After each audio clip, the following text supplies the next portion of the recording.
number PW 267323 and a resolution to be numbered at a later date. Is there any discussion?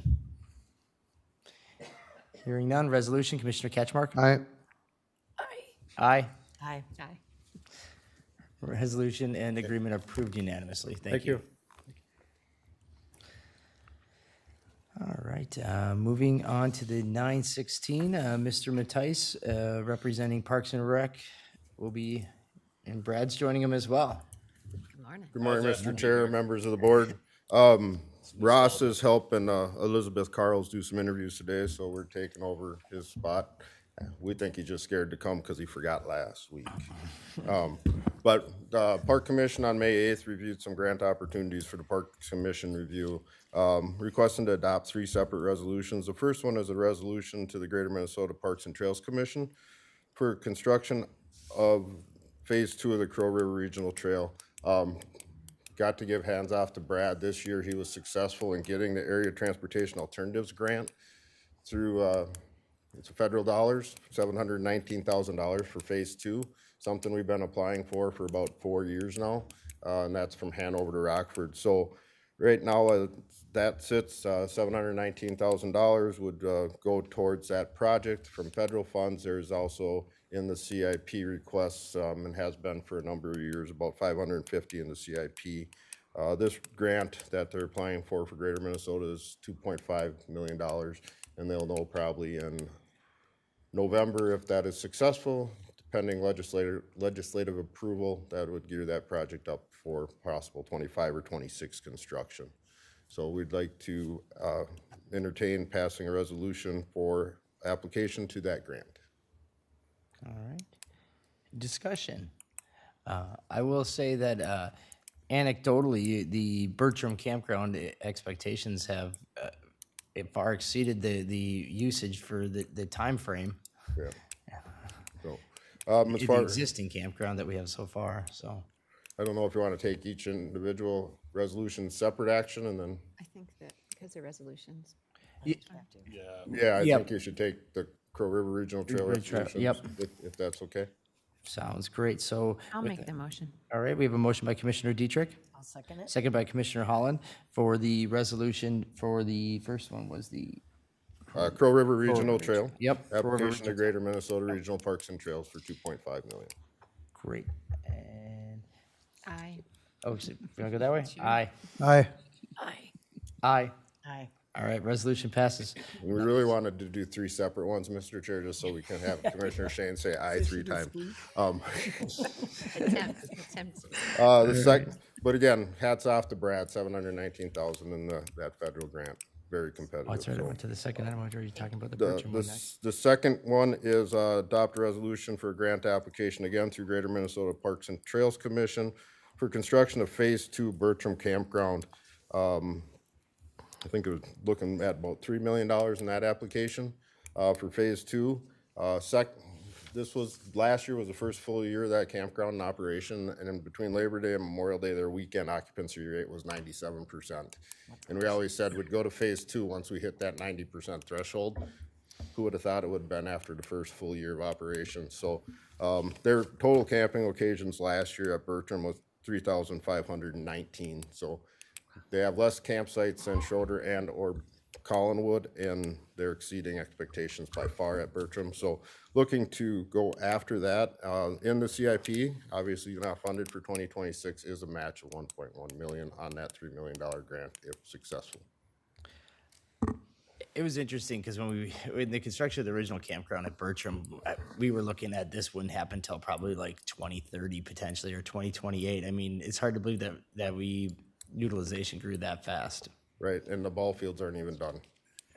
Even more to the fact, I think that was more the reason we thought we wouldn't get to that usage, because that's what they had targeted more on, having it kind of built out from the active portion of the complex. So, and even the camper cabins, and if I remember correctly, there is an addition to the camper cabins in Phase 2. Phase 2 does have some additional camper cabins planned. I thought it was 4 more. Yep, All right. It was a long time since I looked at that plan, so. pretty good. All right. So with that, entertain a motion to approve that. I'll make that motion. All right, motion by Commissioner Holland, Second. second by Commissioner Dietrich. Any further discussion? Hearing none. All right, Commissioner Holland? Aye. Aye. Aye. Aye. Aye. Resolution passes unanimous. We're going to do it one more time. One more time. The second resolution is also the Greater Minnesota Regional Parks and Trails. Obviously, in the Greater Minnesota Parks and Trails, only way to get funding is to be regionally designated, which we have 4 parks, which are Bertram, Nye, Collinwood, and Stanley Eddy, along with our 2 trail systems. Last year, we purchased 10 acres that was on the south unit of Stanley Eddy between what we call the south unit and the Elma unit for planned trailhead improvements and access. The Parks Commission is recommending applying for a grant there. There would be no match to this request. We'd be applying with the 0% match. So if we get it, we'd be looking at doing construction probably in 2024 for that trailhead improvement, grading, and that type of stuff. Very good. Any discussion? Otherwise, I'll entertain the motion to adopt that resolution related to the grant application for the Greater Minnesota Parks Trails Commission. So moved. I'll second. Motion by Commissioner Dietrich, second by Commissioner Holland. Any further discussion? Hearing none. Commissioner Shane? Aye. Aye. Aye. Aye. Aye. Motion passes unanimously. Thank you very much. Thank Brad, you. Brad has a busy June and July planned writing grants. Thank you again. Thank you. All right, so we are not quite to the 9:30 item. I think we'll go move real quick through some of the items for consideration. There's an item for the discussion on the former government center training.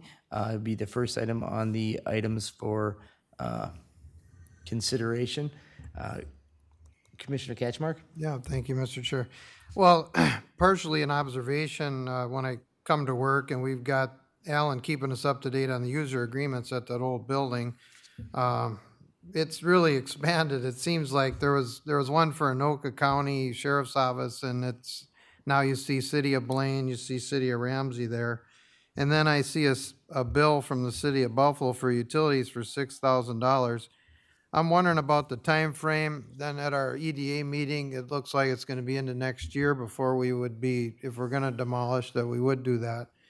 But wondering about charging a nominal fee for these folks. Otherwise, we're just keeping it open, keeping the lights on, paying the bill, and we have everybody coming to train for free in our building. So that's what I wanted to bring up today, or if there's any interest after May 31st, when that time comes and goes for sale, if we want to break it down further over there and cut more of the utilities to the bare minimum and put do not enter, we're done here.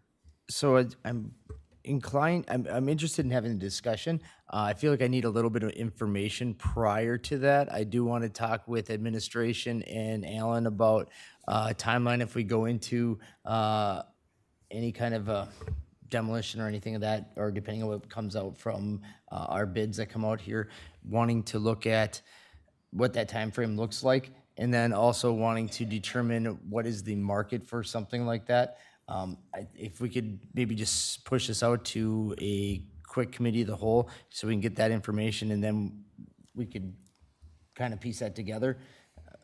Wanting to do it obviously because if we don't do it here in the next 30 days with it getting a new contract and out, it would be pretty much futile. So with that, administration, do you think that that's, I guess, wanting to help us, I don't want to just right now pick a dollar amount and try to amend a contract. I don't think that that's in our best interest to do.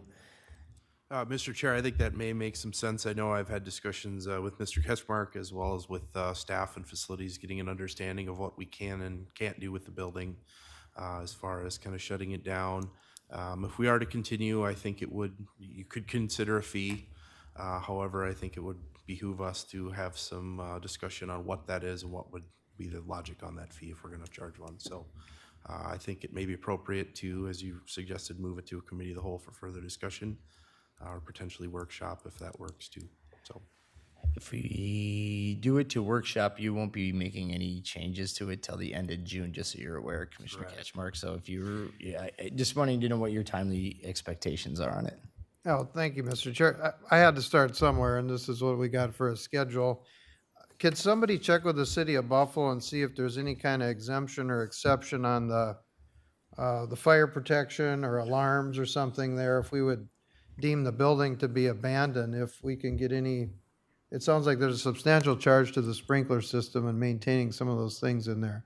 Is there any kind of forgiveness if we deem it a certain status that we can back that down? We would, to my understanding, you'd be basically foregoing your certificate of occupancy. So in which case then we couldn't allow basically anybody inside the building, which then would end the training abilities or anything of that matter to the building.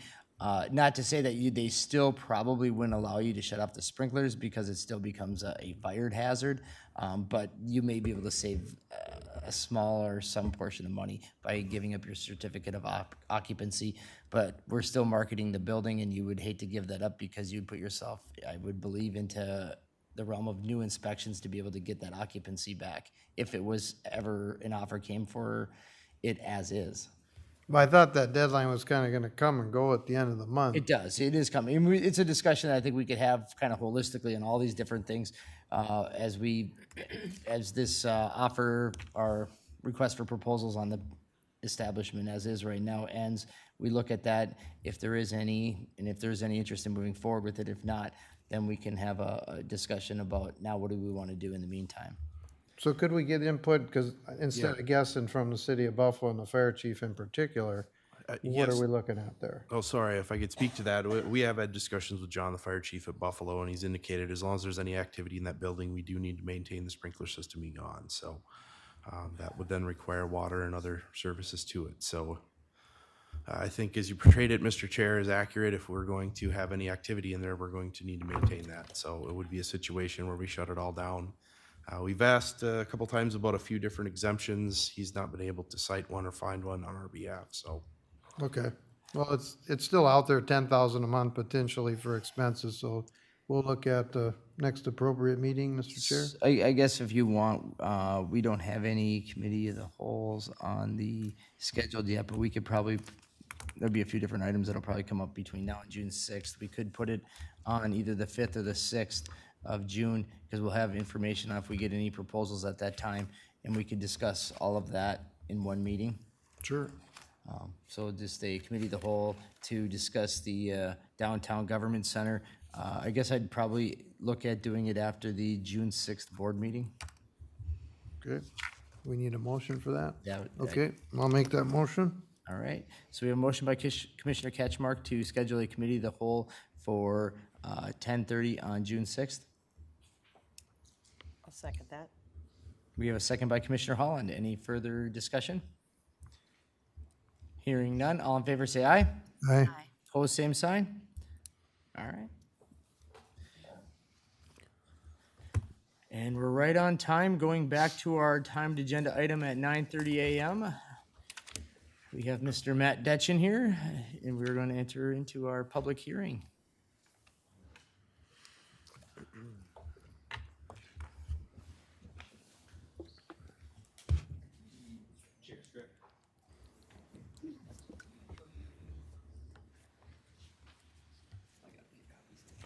Thanks.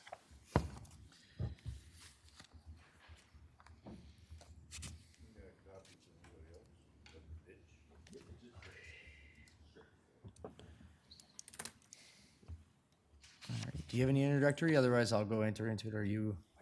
All right. Mr. Chair, I can go forward if you want. All right. Thank you, Mr. Chair, members of the board. This is a public hearing on the partial abandonment of lateral number 1 of portions of the main line of Wright County Ditch 20 under Minnesota Statute Section 103E.806.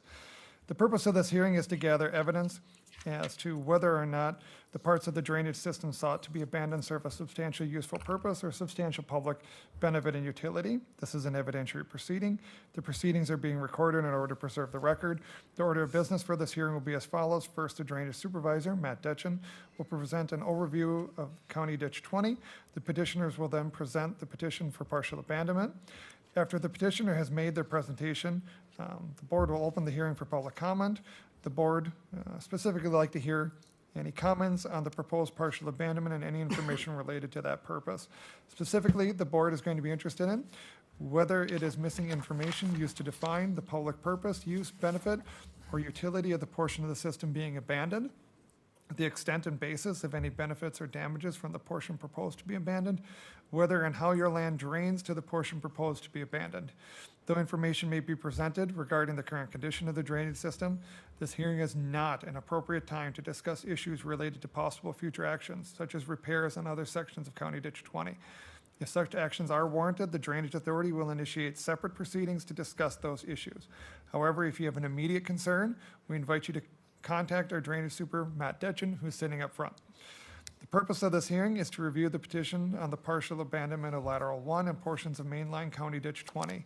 If approved, the partial abandonment would remove the responsibility of the Drainage Authority to accept a repair petition or make any repairs on this section of the ditch systems.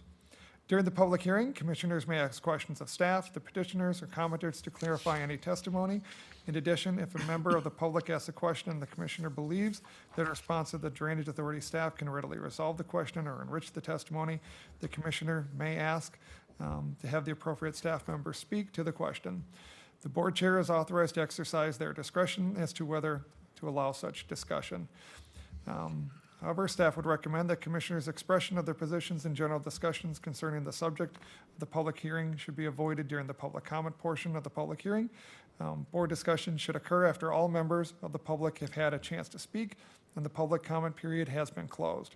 Board discussion may occur and be conducted at this or a subsequent meeting as the board decides. If a member of the public would like to comment, we'd ask that they stand at the podium and be addressed by the board and recognized. We ask that you speak clearly, state your name and address for the record. If you have specific questions concerning, we may refer your issue over to the drainage supervisor or the petitioners for clarification. If you have anything in writing you wish to submit, you can provide it to the board chair or Matt Detchen before the close of the public comment, and we'll notice receipt into the official record. Mr. Chair, at this point, I stand for any questions the board may have. Otherwise, I yield back my time. All right. Is there any questions from board members before we open the public hearing? None? All right. At this time, if any individuals would like to speak about this partial abandonment on the subjects that were stated in the past minute, I welcome them. Please come forward, state your name and address, and we're open to those comments.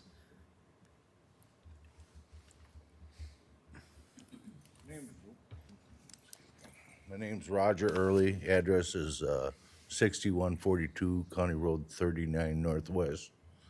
I guess, I don't know if I'm at the right spot to be asking these questions. I got more questions than I got statements about it.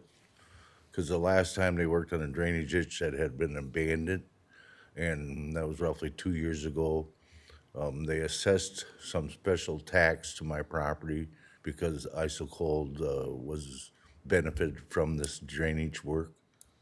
To this day, from 2 years ago, I still have not got any information where this so-called ditch was even at, in reference to my property. So when I get this, to me, I just see another tax coming my way. Is that what's going to happen here? So the abandonment wouldn't be a tax to you, so I guess I don't know where you live in correlation Well, I to just this gave you my abandonment. address, but I mean, I can't even make up by this map where I live according to what they're working on. I mean, this map is, I don't know, I'm seeing. And after the meeting, Matt, you probably could help him correlate his address to the drainage system and where he's at, and how this may or may not affect him as this abandonment. Largely, the abandonment can affect people's the benefited roles. I don't necessarily know to any degree on this. Is this abandonment having a change on the benefited roles? Yeah, so I discussed that in my PowerPoint presentation in my section, what the effect of a partial abandonment is. I'll just summarize it now. The effect of a partial abandonment is that part of the ditch is no longer considered a part of the county ditch system, and any repairs are done on that are not assessed back to benefited landowners. So just to confirm with Mr. Early, it sounds like the major concern is for assessments. If this abandonment goes through, the repairs to this section of the ditch that's being petitioned to be abandoned would not be assessed to you in the future. It would no longer be considered a part of the county ditch system. It would be considered similar to like a private drainage system. I guess more of the question was, because sometimes abandonments are so small that they largely don't change the whole number of people on the benefited rolls. For some of them, whether you're abandoning large portions of it, it can actually remove a large chunk of people from the benefited rolls. I guess, is that your question? Is it? Yeah, pretty much. And then I was curious on where it was too, you know? I mean, like I said, I see Highway 7 on here in a very small, well, I don't know, I'm old, I can't read this here. Mr. Chair. Yes. Matt, usually you got the exploded color view with red lines and things. Can you put that up there? Yep, again, that's part of my presentation. Oh, okay, I didn't want to jump the gun, but while Okay, he's so up I'm here- jumping the gun here maybe? No, we're on the public hearing, but It's a good question. I wonder if we should have Matt go back. Yeah. So we'll keep the public hearing open, but we'll let Matt do his presentation here while we, as part of the public hearing. Is that a correct way of saying that? Yes. Okay. I still got one more question go ahead. about the one from 2 years ago. And I requested a location of that drainage ditch that they assessed me for, and I never did get a response from Wright County on it.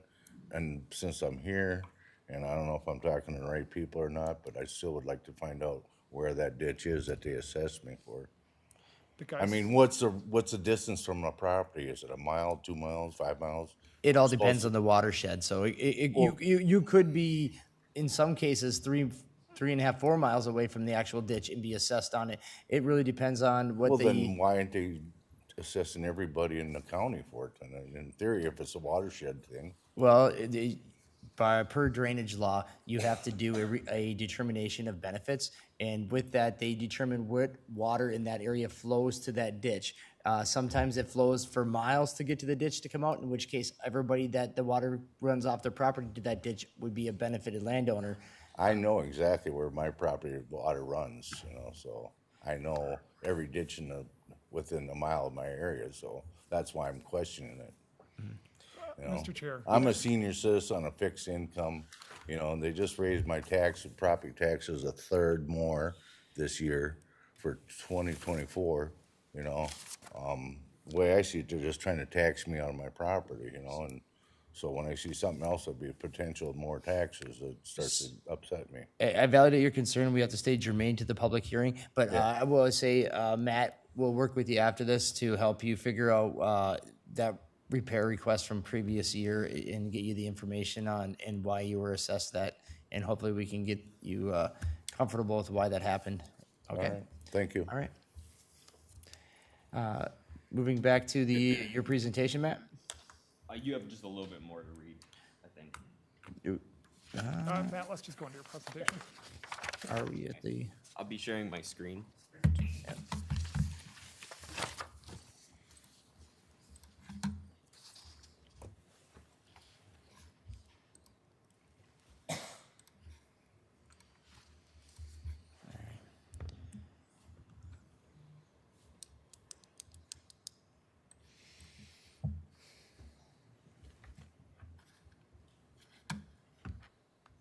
All right. Making sure it's working here.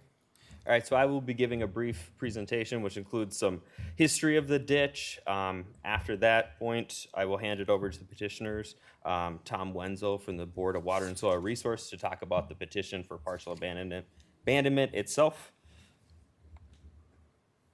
County Ditch number 20 is comprised of areas in Maple Lake, Corinna, and Maple Lake Township. It was established and or built in 1913.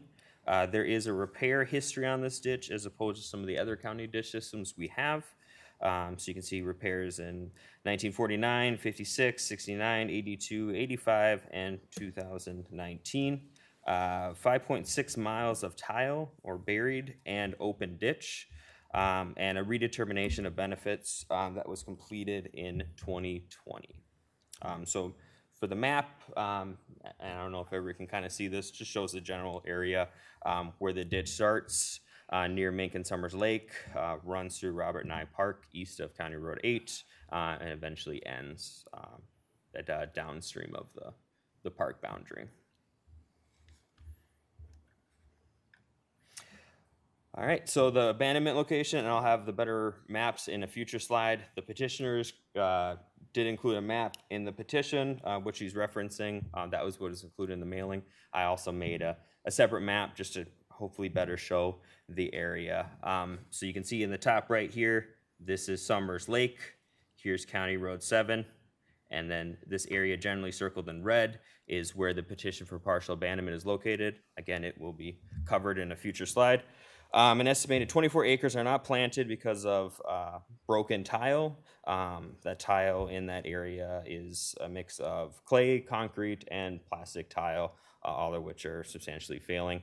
The landowners in this area have been dealing with the problem for about 5 years with substantial flooding. In 2019, we did bid to repair this section of the ditch. We received the 2 bids, one for $72,500 and one for $192,407. At that time, I was asked by the board to pursue potential different options with this section. So I did recommend to the landowners of this property to look into the possibility of creating a wetland bank for this area, and worked with Andrew Grion from the Soil and Water Office to achieve that goal. The landowners are now petitioning to do said project. The petitioners are Thomas Segner, Patrick and Judith Mabenkamp, and Alan Bruns. And I do have a map in a future slide showing the area that they own around the project.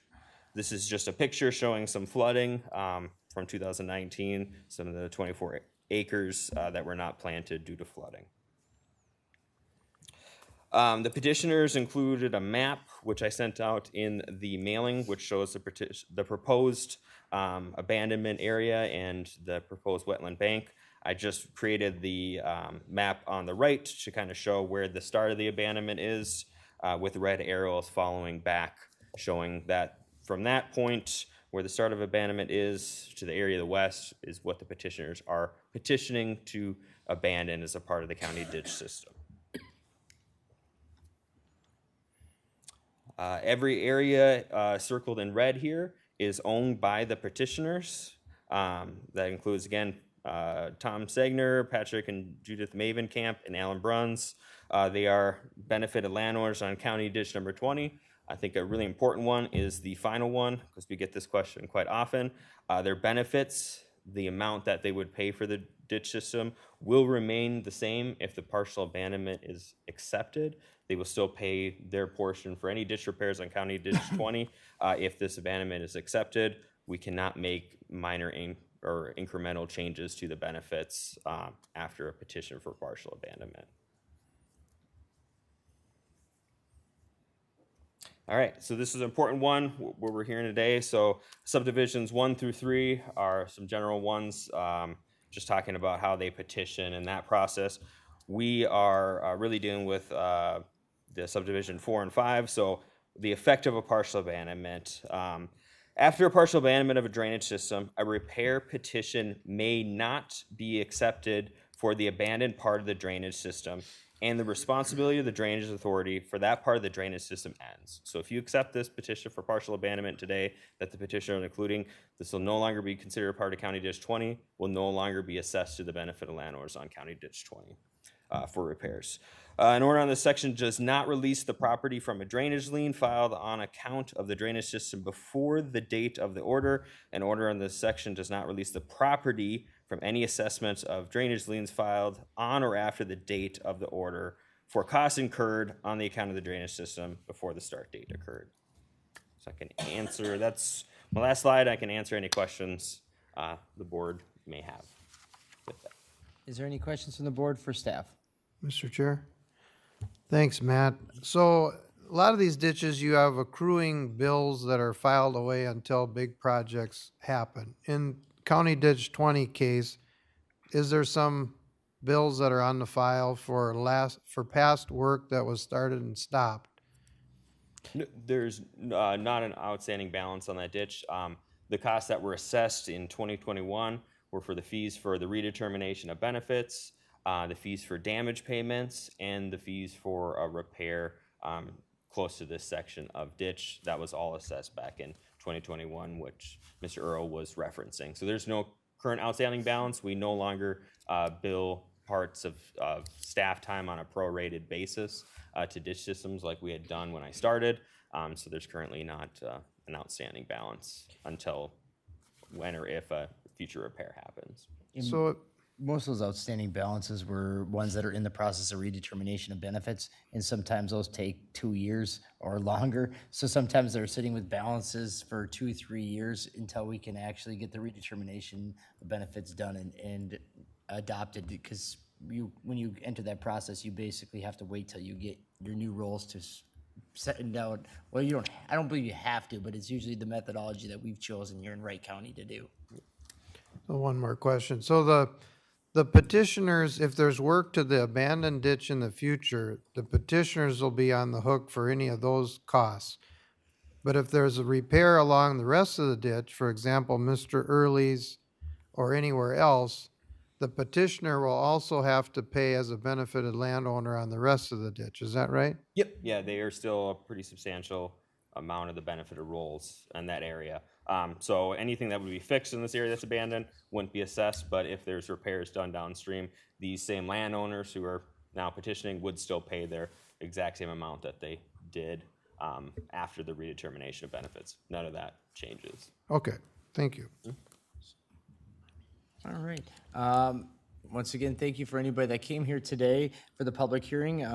We are still open for anyone that would like to address the board in the matter of County Ditch 20 and the abandonment of that portion of the ditch and in lateral 1. Please feel free to come forward and keep the discussion germane to the topic at hand and to try to keep it to a 2-3 minute maximum. And state your name and address. Oh, can I say one thing? Okay. Just for anyone wishing to comment, the petitioners still do have a presentation that might answer some of the questions. There is also a public comment portion after their presentation that they can ask questions. Oh, perfect. I guess, yep. If they have, the petitioners want to present any information, they're more than welcome to come up here now at this time. Yep, I believe they're on Teams. So. Yeah, Mr. Chair, Commissioners, this is Tom Wenzel with the Board of Water and Soil Resources. I assume you guys are able to hear me today? Yes, we can hear you great. Thank you. Fantastic, thank you, yeah. All right, I apologize for not being able to be there in person. I've got some other issues going on today that I'm trying to attend to, so I will do my best to kind of present on behalf of the petitioners and on behalf of the state of Minnesota, who has a potential or vested interest in this project. Matt did a really good job of summarizing the project, showing you maps and locations and discussing some things I was going to cover. So I will do my best to keep things as brief as possible in that regard. I'm going to try and share my screen quick, and hopefully I can do so. I assume you guys are all seeing that. Is that correct? Mm-hmm. Correct. All right, fantastic. So, all right, as has been discussed, this is a petition to partially abandon part of County Ditch 20 through Minnesota statutes 103E.806. My role in this is to represent the petitioners as well as the state of Minnesota.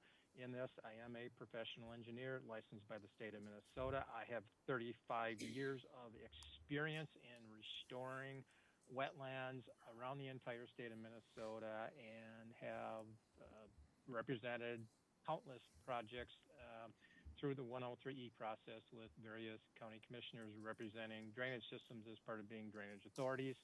And this is a fairly simple, straightforward petition request brought forward today for you. What's not been discussed as of yet is the purpose of the project, or in any great detail, I should say.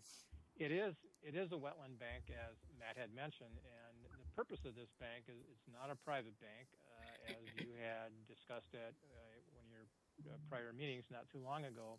This is actually what we consider a public road bank, and the wetland credits that will eventually be derived from successfully restoring these wetlands are going to be used to offset local road impacts around the state, in particular in this particular area and watershed of the state.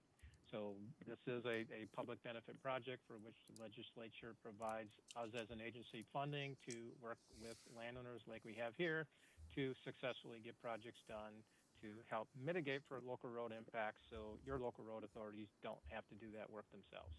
So just a little quick background on that. As has been indicated, the petition is to partially abandon the upper reach of the main CD20 tile as well as all of the lateral one tile that sits within the site. More specifically, there's 2,822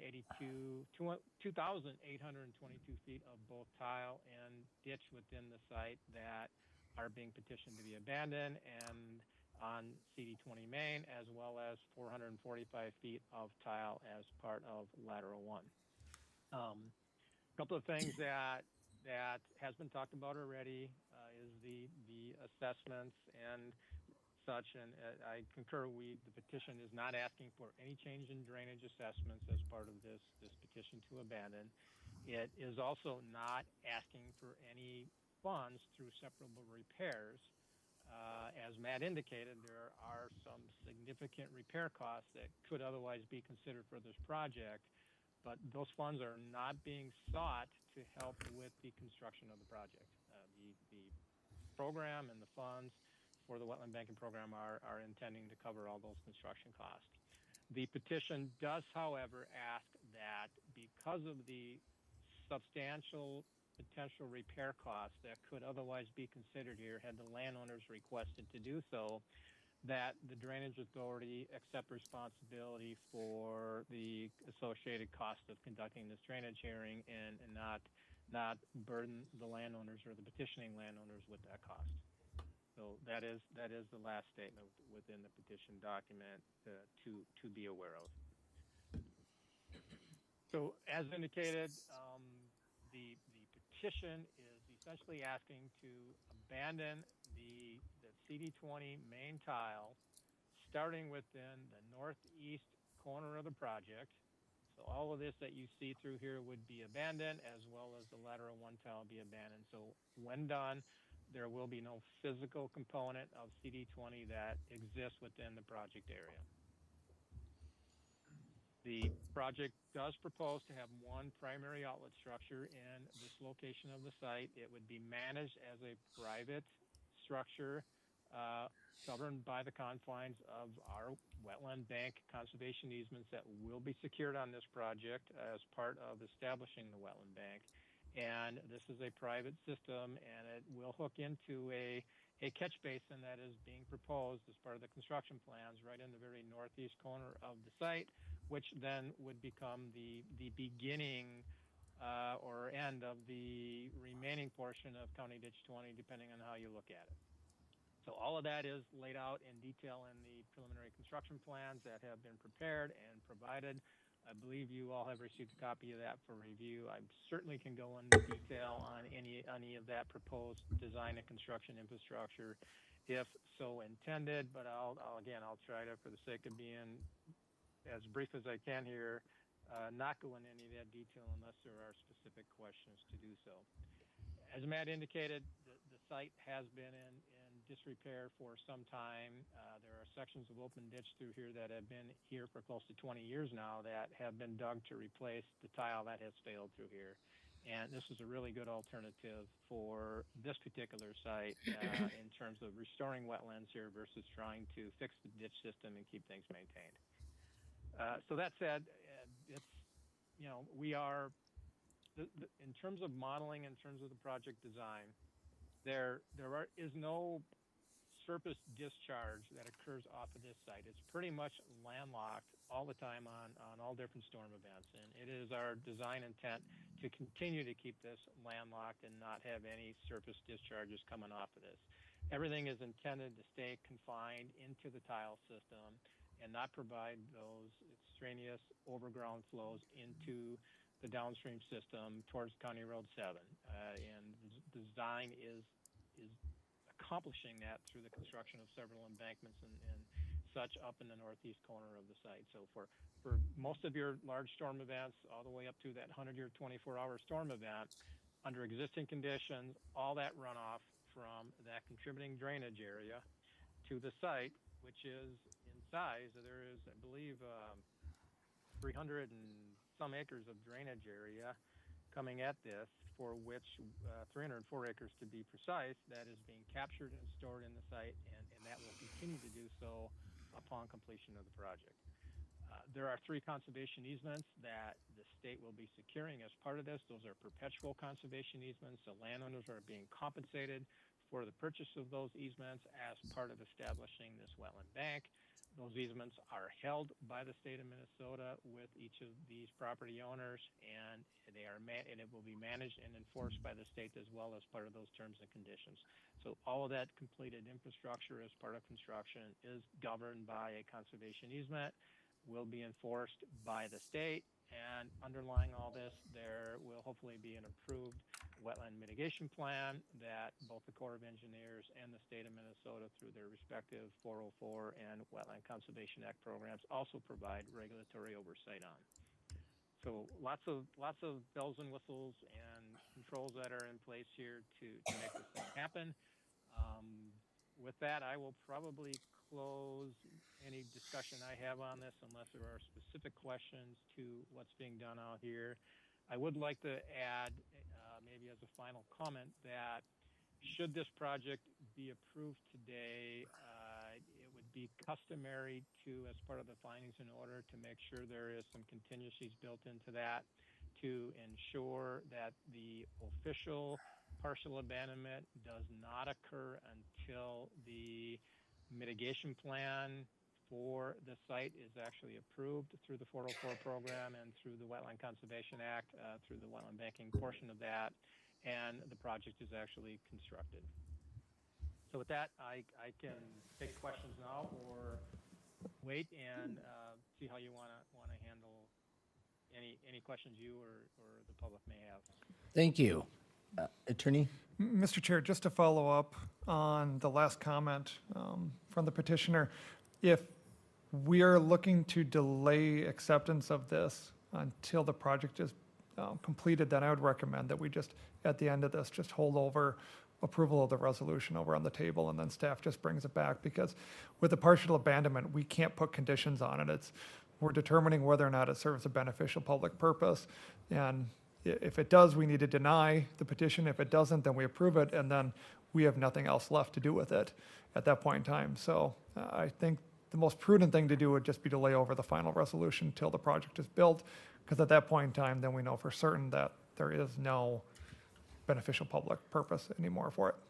That's what I was wondering, because I've never seen us been able to put a date on an abandonment. Yeah. So. Yeah, and Mr. Chair, members of the board, the statute is just written in a way that once we adopt that resolution, we're done.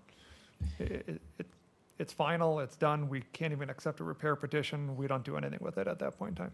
Are you comfortable with that, petitioner? A representative of the petitioner?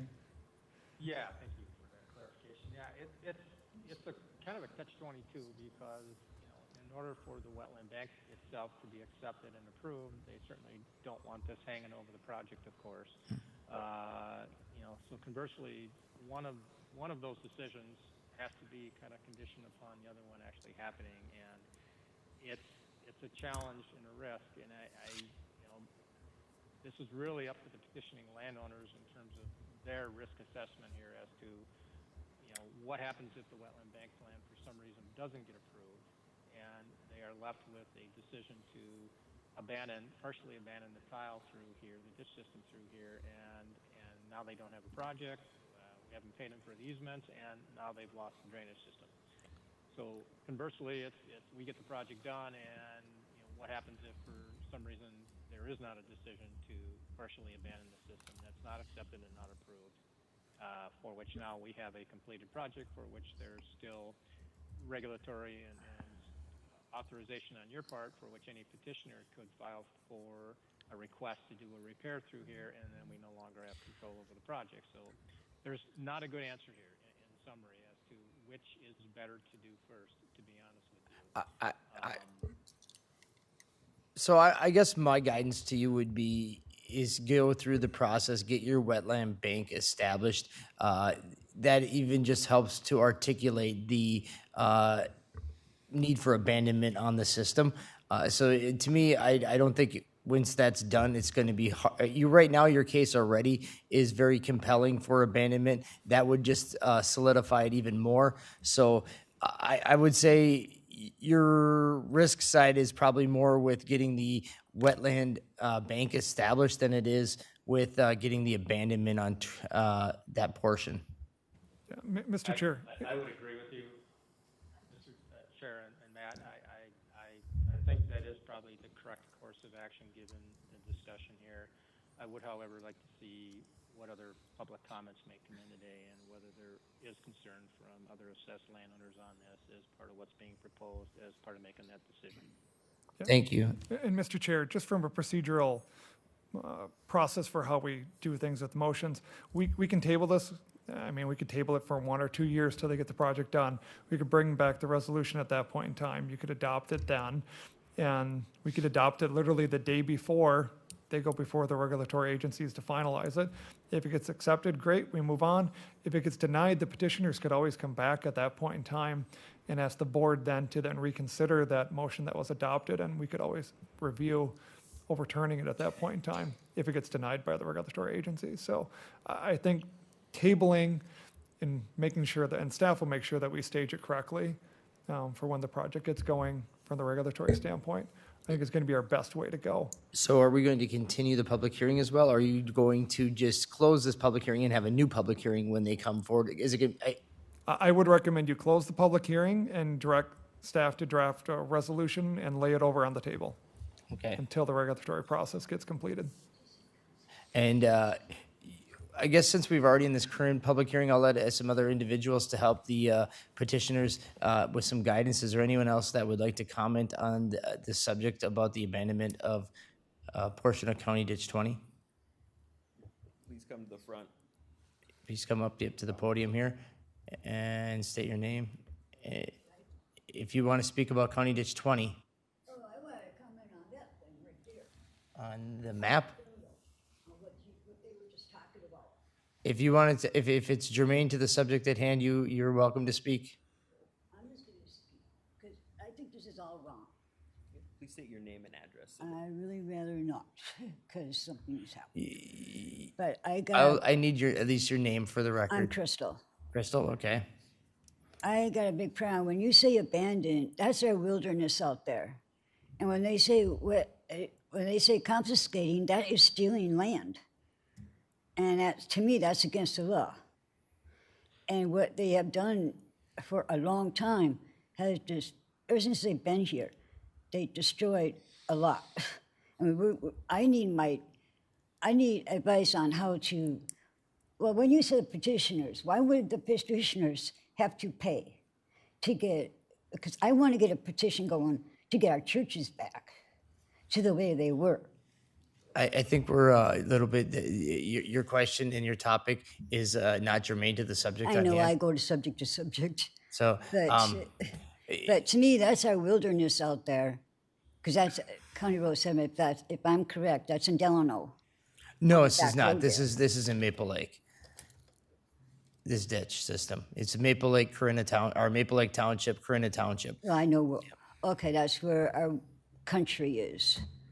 That's where, when they say abandoned, that's not abandoned. It's people, citizens own that. And when they say wetland, it's like, So, to me, they're just destroying, they're loading up on everything. To me, it's like they're overgrowing here. so They landed here, well, above, okay, can't say that stuff right here, but ever since they did land here, they've been causing trouble. all right. Underneath the city, like the courthouse, I would have never closed that courthouse down. Oh, we're going to This say, could turn Crystal, into I a have to stay beautiful mall. germane to the subject of County Ditch 20. I have to stay germane to talking about County Ditch 20 only. But this could be a beautiful mall, because our economy needs to get back in shape again. And we're not, Crystal, we should've never- Crystal, I have to keep it germane to talking about the abandonment of County Ditch 20. So this people isn't, do this not isn't a abandon public forum, yards. this is a There's public hearing. wilderness out there. We need our wilderness. We just can't keep on building every inch of the land that's empty. Okay, and your time's about to expire. Is there any final last comments, Crystal? I will. I got too much problems with the people that came here to destroy. Yeah. So what So the I'm sorry. yeah. No, I'll answer questions. So They what- just need to stop doing what they're doing, underground building and holding, oh, So what the I gotta take petitioners are petitioning is, court. yeah, this area used to be a large wetland that was drained by a tile. And yeah, they're they're actually, draining our water. yeah, they're actually looking to restore it back into a wetland, which And would be I'll let Matt, we'll talk with you after the meeting, but thank you, Crystal, for your comments. Oh, you don't know what I know. And I need to get this town back. State. Thank you, Crystal. Get the state back. This is not right for what the people have come here to destroy. It's not right. Okay, is there any other public comment on the abandonment of County Ditch 20? Any other comment on the abandonment of County Ditch 20? Any other comment on the abandonment of County Ditch 20? Hearing no other comment, I will close the public hearing on this portion today. At this time, I would request that the Drainage Authority would direct staff to draft a revisions to the request and to come forth at a later date in working with the petitioners to determine a methodology moving forward for the abandonment of this portion of the ditch. Does that work for staff? Mr. Chair. Go ahead, Mike, and then Attorney Kreiser.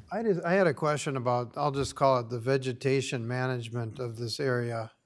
Does anybody regulate what's planted there, or if something, I'll just call it invasive? Let's say Mr. Early's downstream and all of a sudden cattails sprout up, they're undesirable, the fuzz goes down to him and starts growing. Is there any prescribed method to manage the vegetation that would be growing in the wetland? Because the rest of the ditch we treat, or the owners treat. But when we abandon this, then who takes care of that? yeah, it would be considered private land again, not part of the county ditch. So the petitioners would have to treat any noxious or invasive species on their property, and if they are not, myself or Taylor Osterberg would send them a notice. He is our county issued ag inspector. He deals with the notices for noxious weeds. Okay, I just wondered if part of a wetland bank, somebody says you have to plant this or you can't plant that. Part of a wetland bank is to establish native or desirable vegetation. It's a big component of that. They have pretty strict guidelines for, I'm more familiar with private banks, being quite honest, but a state-sponsored bank would have similar criteria to establish native plants of vegetation. Okay, thank you. And Attorney Kreiser, with my recommended motion, is you some modifications to that or clarity? Mr. Chair, I think you stated it, but maybe for brevity for the minute taker, it would just be to direct staff to draft a resolution consistent with the partial abandonment and to lay it over on the table till staff feels it appropriate with the timing and sequencing to bring forward for approval. All right. And it is, I'll second it. all right, we have a motion by Commissioner Dietrich, I'll second. second by Commissioner Ketchmark. Any further discussion? Hearing none, all in favor say aye. Aye. Opposed, same sign. Thank you. Thank you. All right, now we are moving on to, I think we're definitely good on time for our 9:45. We're, here we have item F1, the action on ordinance 23-2, amending the Wright County Code of Ordinances, Chapter 155 on zoning as it pertains to solar. Yes, Mr. Chairman, the county board requested that the planning commission hear the amendment that you have before you as part of a public hearing on May 4th. The planning commission did that. Their comments and minutes are in the packet. We also provided the amendment to cities and townships and posted the amendment available to the public. The public comments as well as the oral public comments, which are in the minutes for the Planning Commission, have also been provided in the packet. So we'd be looking for adoption of the ordinance amendment. All right. So I guess I'll start off the discussion here. I appreciate all the townships and the planning and zoning and all the subsequent comments. This ordinance amendment was largely driven by things that are taking place here locally and actions that are potentially taking place at the state level that created the desire to make sure that we meet residents' needs as it pertains to solar infrastructure in the county. The county is largely wanting to maintain an agricultural status as well as wanting to preserve transportation and other corridors for future. And it has largely been articulated by the citizens that these solar infrastructures become great barriers to such ventures in the future, and making it very costly in some cases almost impossible to be able to make transportation corridors or to be able to have subsequent development.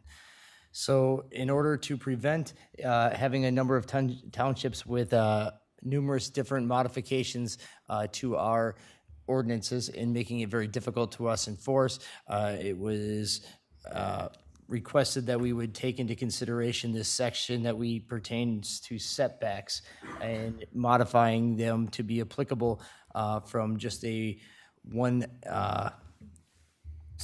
existing 1.49 megawatt to encompass up to a 5 megawatt, and making it in line with some legislation that's changing at the state level. But then there was also some discussion that I've gotten after this was brought forward to the Planning Commission in wanting it to extend it further than just a mile and moving it to upwards of 2 miles or even beyond. I'm at the point now, because of the fluidity of the conversations on what is a solar energy farm or a solar garden, or whatever you may want to call it from the legislative perspective, I kind of want to just strike the wattage piece altogether and just make all solar farms in Wright County applicable to the setbacks. And so that would be a modification. And I would I would recommend that we modify that setback from 1 mile to 2 miles based on comments that I received.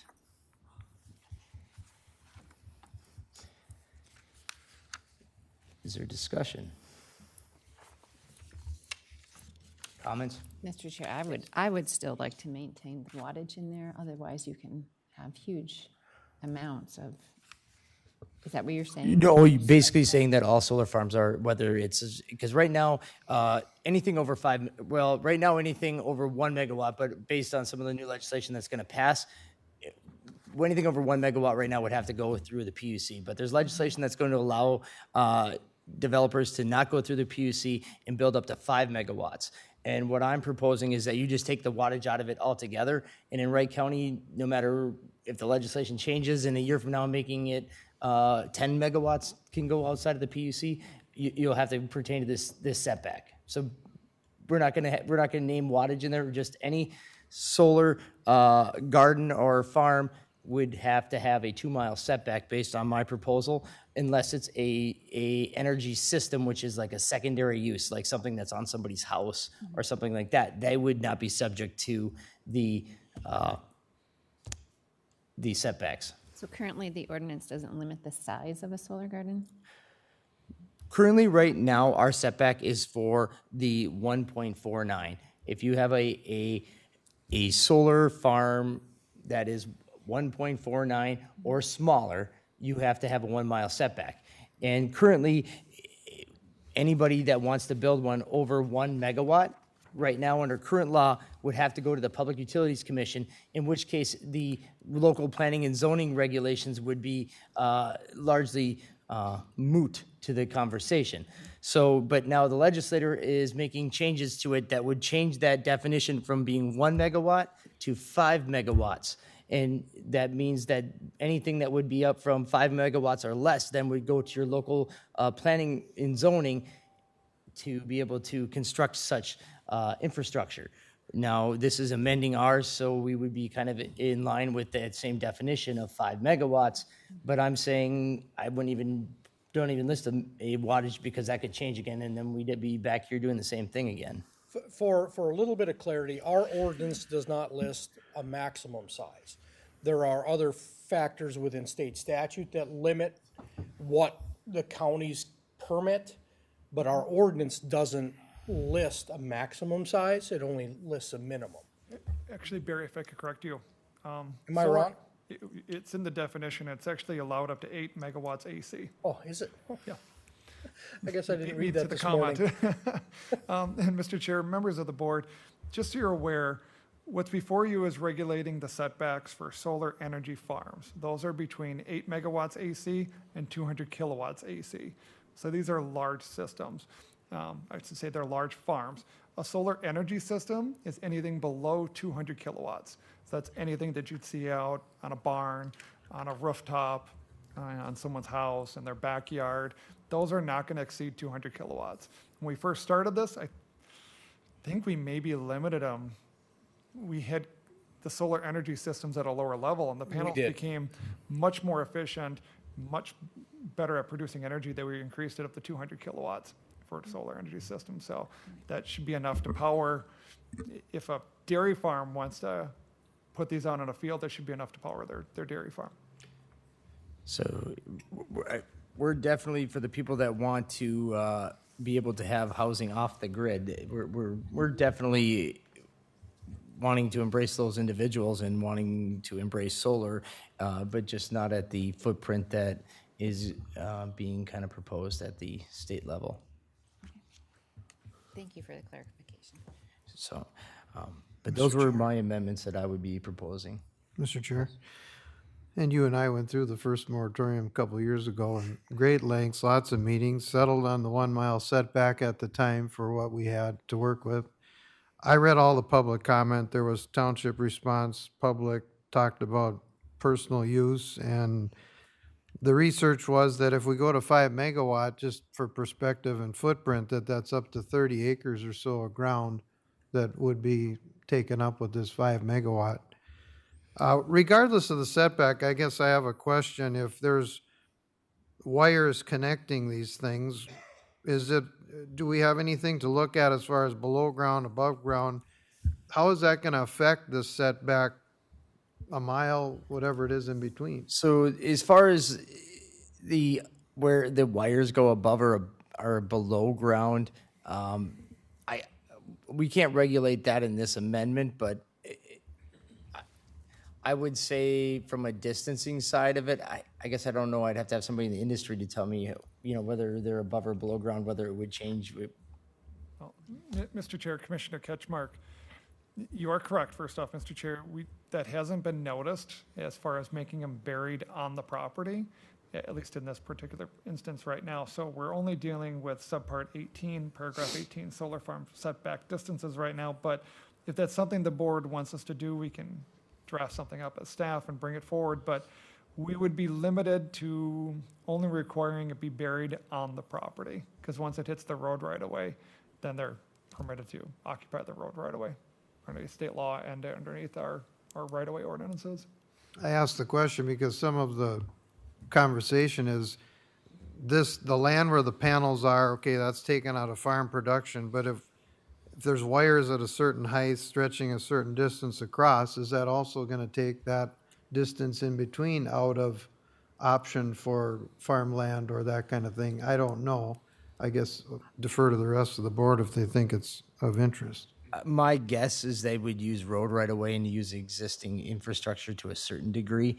There could be instances where they maybe would have to acquire easements for an additional pole or two, but I guess that would be on a case-by-case basis. Okay. Then I thought it was interesting, one of the proposals by a township was to keep the setbacks proportionate to the mile. And I'll just throw out there what I read, but they said, if 1.49 is a mile, then do the math and figure out if it's 5 megawatts, what does that equal if you keep the same ratio? And it came up to about 3.3 miles would be the setback for a 5 megawatt.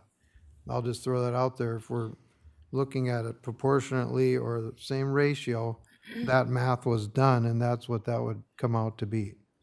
So are you proposing of changing the setback to a 3.3, or are you wanting it a sliding setback? So it would be 1.49 for a 1, and it would be a sliding scale to a 2 point whatever for a 2 megawatt or whatever. Is that what you're proposing? Well, it would be, I guess, based on one of the guys that was here at the beginning, we picked a mile for a reason, and instead of more of an arbitrary number, we could have the sliding scale that would apply. But I'll defer to the consensus here on that. I'll just throw it out there as a form of reason we could use. Unfortunately, I feel like it might get a little bit complicated with the sliding scale in trying to determine. And then how does that work? Because if you have one that has a 1 megawatt one here that has a 1 mile setback, but then somebody else, or you have a 3 megawatt one that has a setback of this, and now you have a 1 megawatt over one here that only has a setback of this, how does that play against each other, I guess? I guess I'm trying to figure out if you have a one that's already existing, they built a 3 megawatt one that has a 2.5 setback. Now they want to build one over here that is a 1 megawatt that only has a setback of 1 mile. Can it infringe into that one then? Mr. Chair, Commissioner Ketchmark, I think if we were going to do that, we'd have to try to mirror the language that we have in our feedlot ordinance and make it be a reciprocal setback, and we had to insert some tables into this if you want to do a sliding scale. That way, if someone built a 3, they'd be at a 2 mile, and then be 2 mile from that one, so they'd have to be at least 2 mile from that 3, and then try to make them reciprocal on one another. So it's doable, Mr. Chair, Commissioner Ketchmark, but I don't feel comfortable doing it on the fly here in the next 5 minutes. I guess it would be my legal recommendation. So I want to make sure if we do that, I want to get it right the first time. I would say just do it cleaner. Then at that point, you just do a 2 mile setback. I don't know that half mile difference on whether it's a 1 to 3 or to 5. I just make a clean setback on it because the reasoning's still all the same. The reasoning was the criteria that was articulated by a lot of citizens across the county was the preservation of ag land to preserve areas for future development and to preserve corridors for transportation, communication, and other future infrastructure that is unforeseen at this time. Mr. Chair, I guess we're all going to be asked the question is how did you come up with your number? And if we can hang our hat on the 2 mile for what you just said versus a ratio or proportionate to the original 1 mile from 2 years ago, that's the difference in the answers we're going to have to give to defend our spot. That's just what I'm pointing out for those that weren't on that committee.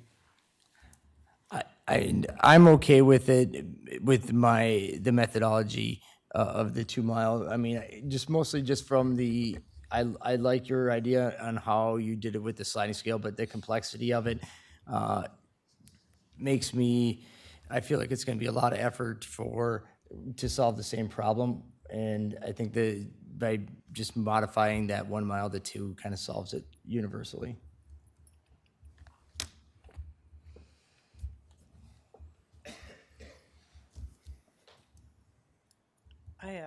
I agree with Mr. Ketchmark because there was a lot of, as you said, back and forth to come up with the original ordinance. And if it is something that we could table, is it urgent that we do it now? You could get applications here shortly, and if you don't have it adopted today and it's passed tomorrow, you would be subject for applications on it in the meantime. So.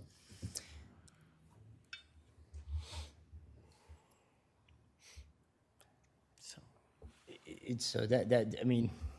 Yeah, I'm fine with the recommended changes. I'll go ahead and second that. You're sure. So I'm making a motion by Commissioner Dietrich, a second by Commissioner Shane, for the approval of ordinance amendment 23-2 with the modification of the 1 mile to 2 miles and to the removal of a wattage limit, but just stating it that solar farms in general are subject to these setbacks. Discussion. Mr. Chair, just for clarification, so 1.49 regardless of size, 2 miles apart? Okay. Mr. Chair, maybe I could just articulate for the record what I'm going to be doing here for you. In paragraph 18, in the second line, after solar farm, we would then strike which is 5 megawatts AC or less. So we would strike through everything in that section. The 1 mile, then in line 3, I would strike and underline 2 miles. So it'd be a minimum distance of 2 miles from any array over 200 kilowatts. Then going down to line 5, start of the next sentence, we would then strike 1 mile and I would insert 2 mile. So calculating the 2 mile distance. And then at the end, second line from the bottom, after solar energy farm, we would again strike the words which is 1.49 megawatts AC or less. So we'll just read solar energy farm to the nearest point of another solar array exceeding 200 kilowatts AC. That's the motion that I believe was made. Just so staff is on the same page as the board. Motion maker, was it articulated correctly? And then I kind of crossed it out here as we gone through, so just so the seconder is clear on it? Yep. All right. Is there any other discussion? All right. All in favor, say aye. Aye. Aye. Opposed, same sign. Motion passes unanimously. Thank you. Thank you. All right. We're very robust agenda here today. And now moving on to the second item on items for consideration, approval of committee recommendations. So item number A was aggregate tax committee. Just pulling up those recommendations here real quick. And, oops, pages stuck together. All right. The aggregate tax committee, sorry, my page got lost here in all the paperwork. Commissioner Catchmark, maybe you want to real quick talk about the recommendation on that at all? So the recommendation was to move forward with the restoration reimbursement application in process with changes as discussed. I don't know if there's any detail that you want to add to that at all? Mr. Chair, we had a good discussion about it, and it's kind of one of those things until you have a scenario come before you, we're going to have to run it through the paces, but I think we did the consensus was the best we could with starting a new initiative. So I think that's good. Largely just kind of keep moving it forward. There's nothing real formal, but we'll still make a motion to approve that if somebody would willing to make that. I'll make that motion, Mr. Chair. Motion by Commissioner Catchmark, I'll second. second by Commissioner Dietrich. Any further discussion? Hearing none. All in favor, say aye. Aye. Opposed, same sign. All right. Second item would be the approval of the Personnel Committee of the Whole on May 9th. The recommendations would be the Finance and Human Service, or Human Resources request, and then the second one would be the GIS organizational change. Third one would be the contracted waivered provider returning case request additional waivered social worker. And then the last one would be the fraud contract request for HHS. So I guess let's do the first one first.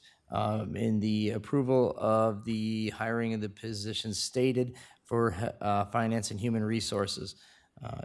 Is there anyone that's interested in making a motion or some discussion on that? I think I do want to say I appreciate the great effort that was made by Finance and Human Resources to vet this out well and to create a very, very good roadmap going forward. This was a lot of, I hate to use the word pent up, but it really kind of was built up over a long period of time for some of these needs that our staff internally has been shouldering a great amount of work, and I think they've done their share of overtime, in that it's just now no longer necessary to carry that much overtime. So, Mr. Chair, I had one question for Lindsay, and I didn't ask it earlier, but earlier in the meeting, we congratulate you. The bar has been raised high, 7 years in a row, award-winning finance department. So with an ask of 4 new staff, what would be the expectations for the citizens and and the board if all these spots are granted when you're already 7 years running with this excellence award? I have to ask that. Continuation. The bar will not be lowered. Well, I think you articulated well in the personnel committee. I mean, it was to help retain employees, lower turnover, burnout rates, lower overtime expenses. Those were a lot of it, and then the prevention of errors. When you're working people to the degree that we've been working them over the last year, your increase for errors grow exponentially when people are working over 40 hours a week. So. On a weekly basis. I appreciate your summarization. Yes, I agree with everything you just said. And additionally, you know, we would be seeking the budget award from the GFOA, the Government Finance Officers Association. It is also a transparency endeavor for that, purely just for the budget. The financial statements are purely on the actual activity, has not really very much to do with the budgeting. So it's different efforts that we would be putting forth. Okay, thank you. Thank you. So for item number 1, is there any other discussion, or is I'm entertaining motions for the first item from the Personnel Committee on May 9th? I'll make that motion, and I just want to say these are projected positions that were, requesting here today. So I'll make that motion. All right. A motion by Commissioner Dietrich. Second. A second by Commissioner Shane. We appreciate it. With all the effort here we're making you put in today. Is there any other discussion? Hearing none, all in favor say aye. Aye. Oppose? Aye. All right. Motion passes 4-1. All right. Second item would be the GIS organizational chart. I appreciate this. This is I guess, in my mind, kind of a no-brainer. They looked at it from where they were in combining things to get what you need and getting rid of what you don't need. I appreciate that departments do that because so often it's always about the conversations about creating more positions, not about reevaluating existing ones. So, Mr. Chair. Something to add before I make a motion. Item 4 with the fraud investigator position, I talked with HHS staff and they saw the benefit to this, but could we summarize the job description if this is approved to include all fraud investigation in HHS instead of just the medical assistance part, so that a year from now we're saying, well, we're caught up on this, but we'd like to add this piece, and then next thing you know, it's going to Baker Tilly for a reclass and a pay adjustment. And I guess I will. We can make that direction to administration so that contingent the approval is contingent that the job description is articulated with the scope of all fraud investigation within Health and Human Services. All right. With that, if there's nothing else, I'd make a motion to approve the GIS organizational change, the contract waiver provider position, and contract with the fraud, new fraud investigator position, and end the contract with Northwood's fraud investigations. All right. We have a motion by Commissioner Ketchmark. I'll second that. Second by Commissioner Holland. Any further discussion? Hearing none. All in favor say aye. Aye. Opposed, same sign. Motion passes unanimously. Moving on here to the end of the meeting here, we have the advisory committee updates. Administrator Kelly. Mr. Chair, I think we had another addition. Oh, I'm sorry. You're right. I forgot. I haven't written on my side notes. Take my reading We have the assignment away. resolution for law enforcement week, item number 3. My apologies. I forgot we added those on an hour and a half ago. All right. So we have Commissioner Ketchmark. I understand you're going to read a resolution for us? Right, a resolution that marks this week as Law Enforcement Police Week. And so I don't know if our staff had anything else to add, or you want me to just go right into it? Silence means consent.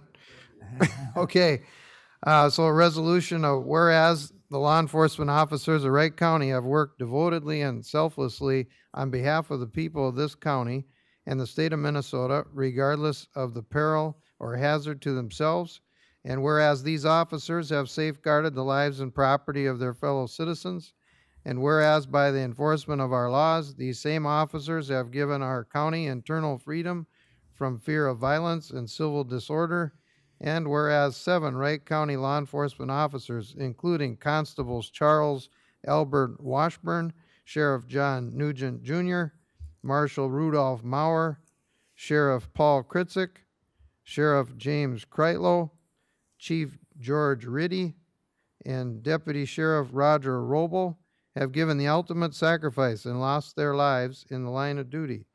And whereas these men and women of law enforcement, by their patriotic service and their dedicated efforts, have earned the gratitude of our community. Therefore, be it resolved that the Wright County Board of Commissioners formally declares May 14th through the 20th, 2023, as Law Enforcement Officers Week in Wright County, and publicly salutes the service of law enforcement officers in our community and in communities across the nation.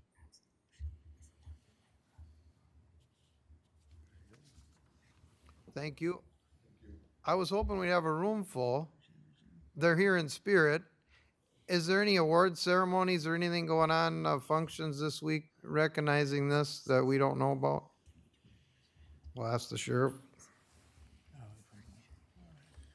This is about the 5th year in a row the Delano Lions and the Delano Legion are hosting a law enforcement appreciation dinner. That event is actually tonight.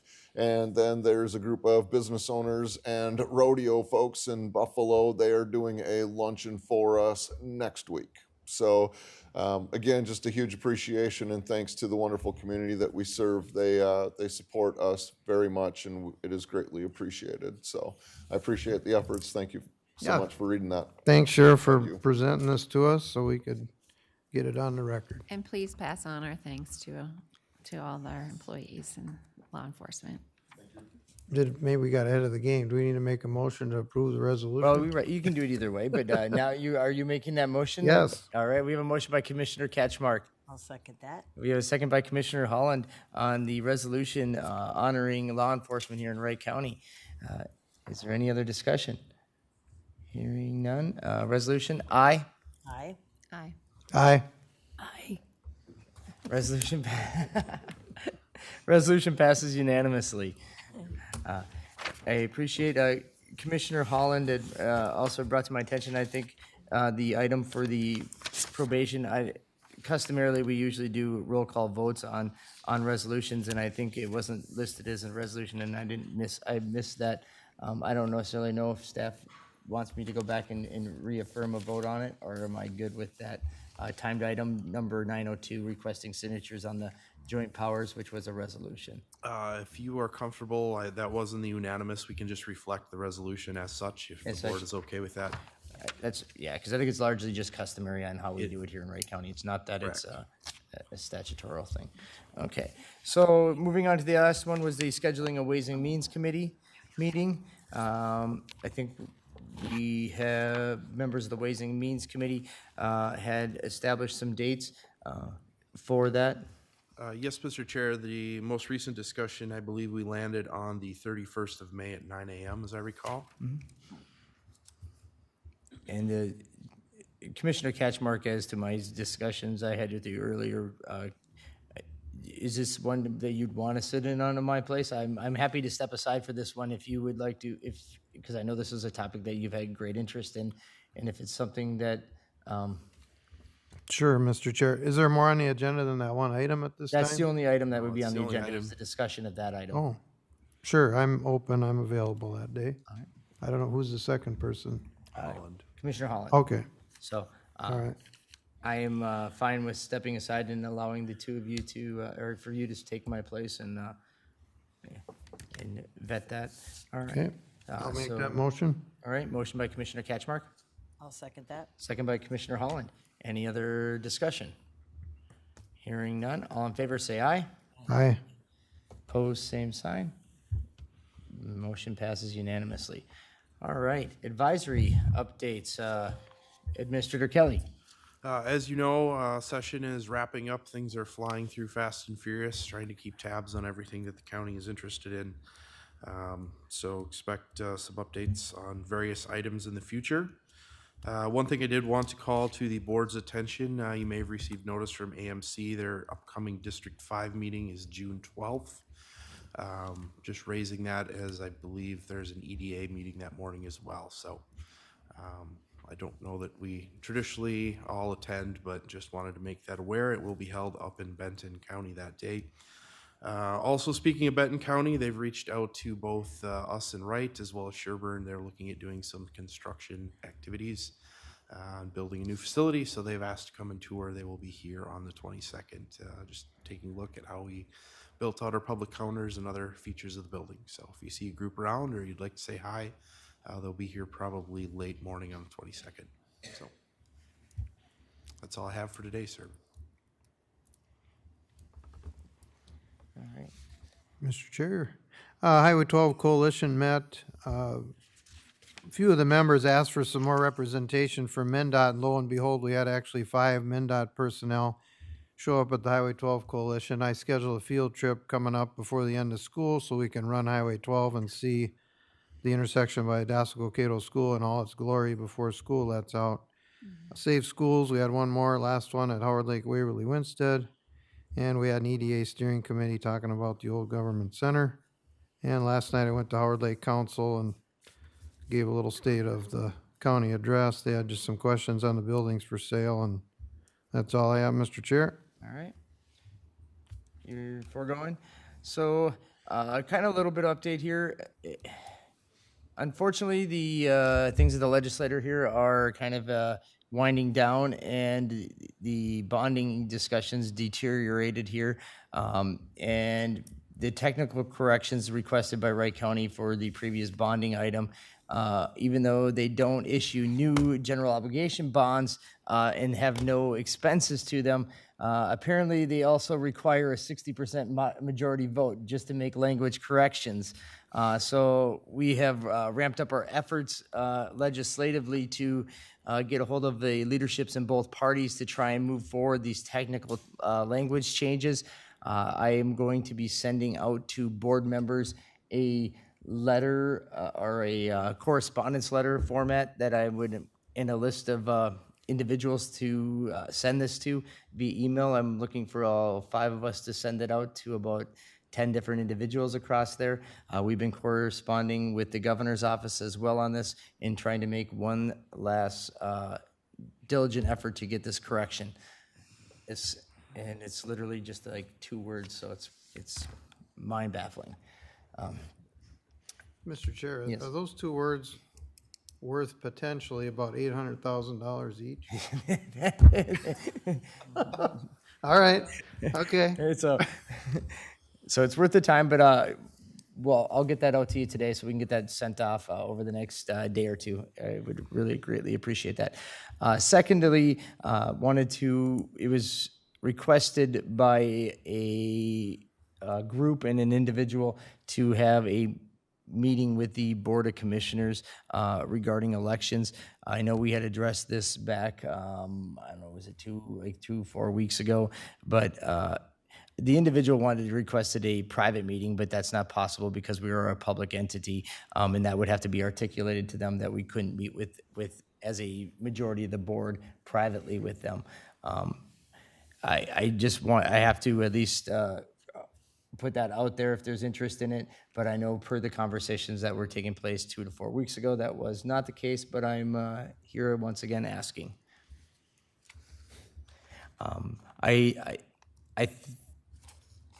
Mr. Chair, and I read the notice, we all, I'm sure did, but the way it was written and as opposed to what we've got for any clear-cut direction that we should look at changing things here, I need more current information of something that's going on specifically in Wright County to take up our time to revisit, I'll say. So without more information, new evidence, something to look at, I really don't have much interest in hearing potential scenarios that might be going on somewhere else. Thank you. Commissioner Allen? Yeah, I agree with Commissioner Ketchmark on that. I do know that myself and Commissioner Dietrich have been corresponding, but this was a different individual, potentially a different group. But we can maybe incorporate that discussion into one that you and I are having with some individuals, and maybe that can be wrapped into one meeting that you and I are having, and we can determine from there if there's interest to move it someplace, move it forward to the whole board at a later date. I agree. Does that sound all right? So with that, that covers that topic. I guess I will defer over to you, Commissioner Holland. I was at the Otsego City Council meeting on Monday night to address, we've been corresponding with some angry residents that live near roundabouts, because there's, you know, a lot of revving of engines as they exit the roundabout. And Virgil was helping me with this. They do have a noise ordinance in Otsego.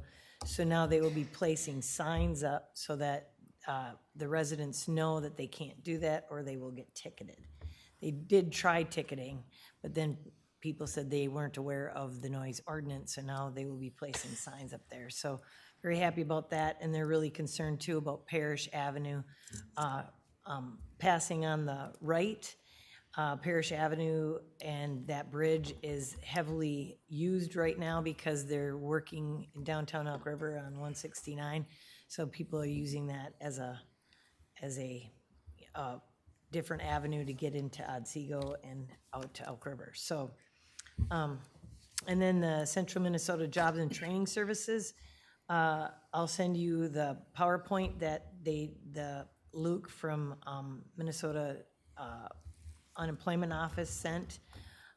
It very interesting about post pandemic. They saw a big increase in people that have just either retired or left the state. They have no records. They're not on unemployment.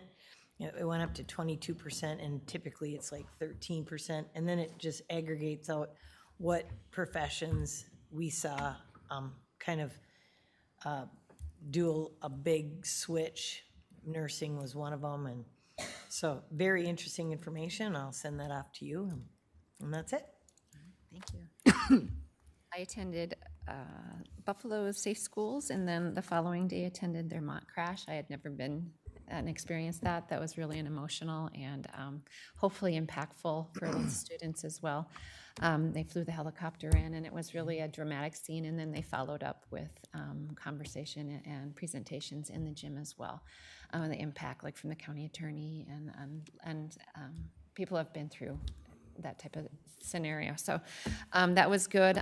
Went to Annandale Safe Schools. Both of these were the last of the year, and big highlight there is that they are going to go forward with a referendum for $98 million for a new high school. I also attended Wright County Coalition of Lakes at Ney Park on a Saturday morning. Very nice to meet, big group of people really concerned and advocating for long-term success of our lakes for our great-grandchildren and great-great-grandchildren. So also attended a META workshop. Got a good history with the ladies there and just kind of brainstorming and understanding all the different aspects that they do great work and have been working a long time on that. So let's see here.